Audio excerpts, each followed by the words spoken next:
L'accès à l'eau est une des préoccupations majeures pour le XXIe siècle. Mais autour de la Méditerranée, il revêt un aspect bien particulier. Les ressources en eau autour de la Méditerranée sont de deux types. On a des ressources en eau de surface, des rivières. La plupart du temps, ces rivières sont à sec pendant la longue période sèche estivale. Et puis on a des ressources en eau souterraines. Alors ces ressources en eau souterraines, elles sont intéressantes parce que ce sont elles qui assurent un écoulement permanent pendant la période d'été. La plupart de ces ressources en eau souterraines se manifestent par des grandes sources, des sources à grand débit. La ressource en eau en région méditerranéenne est liée à une caractéristique géologique.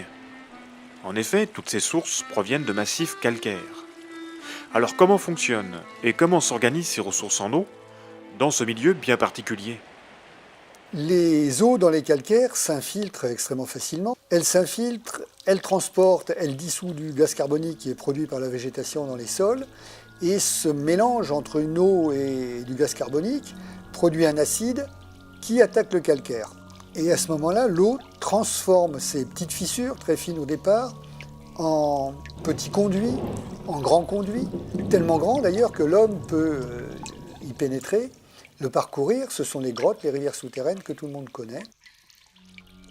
Le paysage se transforme à la fois en surface et sous terre. Cet aquifère paysage qui se développe dans les roches calcaires, c'est ce qu'on appelle le karst. C'est vraiment un paysage caractéristique de tout le pourtour méditerranéen. C'est dans ce paysage qu'on trouve ces très grandes sources qui assurent des ressources en eau permanentes. On a inventé les aqueducs justement pour pouvoir utiliser ces sources. Ces aquifères karstiques, ce paysage karstique, ont une particularité, c'est qu'ils se transforment, ils se modifient extrêmement vite, en quelques milliers ou dizaines de milliers d'années. C'est vite pour le géologue.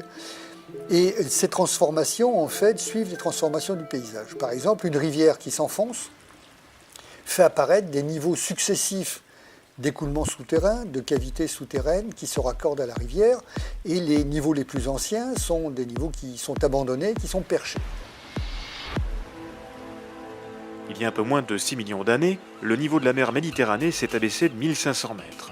Et cela pendant plusieurs centaines de milliers d'années. Pendant cette période, le paysage karstique a continué de se modifier, les canyons se sont creusés de plus en plus profondément, et de nouvelles cavités et de nouveaux réseaux sont apparus. Brutalement, la mer Méditerranée a retrouvé son niveau d'origine. Les cavités qui s'étaient créées se sont de nouveau remplies d'eau douce. Cela explique la présence de sources sous-marines dans la mer Méditerranée. Mais pourquoi l'eau salée n'a-t-elle pas pénétré dans ces réservoirs lorsque ceux-ci étaient en contact direct avec la mer? L'eau de mer étant plus dense, plus lourde que l'eau douce, elle empêche l'eau douce de sortir à grande profondeur. Mais à faible profondeur, si l'eau douce est en charge assez importante, elle arrive à contrebalancer la pression d'eau de mer et à sortir. Et à ce moment-là, on peut avoir des sources sous-marines. Et les sources sous-marines sont extrêmement nombreuses tout autour de la Méditerranée. Mais cette barrière d'eau de mer, elle ne marche pas bien toujours. Quand il pleut beaucoup, on a des charges importantes. L'eau douce arrive à sortir, à contrer l'eau de mer. Et puis en été, pendant la longue sécheresse, on n'a plus assez de charge dans les conduits. Et l'eau douce n'arrive plus à résister à la pression d'eau de mer. Et à ce moment-là, c'est l'eau de mer qui rentre, pas partout, mais souvent.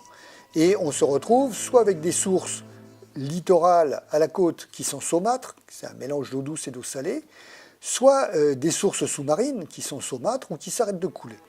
Donc cette ressource d'eau littorale, elle est absolument essentielle pour le développement des régions méditerranéennes, parce que c'est sur les côtes que se trouve le maximum d'activité. On voit déjà que dans le fonctionnement normal, cet équilibre précaire peut être rompu et favoriser par exemple l'entrée d'eau de mer. Mais si l'homme s'en mêle en pompant n'importe où et n'importe comment, il va favoriser localement l'entrée d'eau de mer. Et comme l'eau de mer est beaucoup plus dense, on n'arrivera plus à la faire sortir. Donc, il est vraiment très très important de bien connaître l'organisation de ces aquifères littoraux tout autour de la Méditerranée, de comprendre comment ils fonctionnent, surtout de savoir les délimiter pour faire un bilan d'eau, des eaux prélevées, des eaux qui s'écoulent naturellement, et donner des règles de l'exploitation et de la gestion de ces aquifères.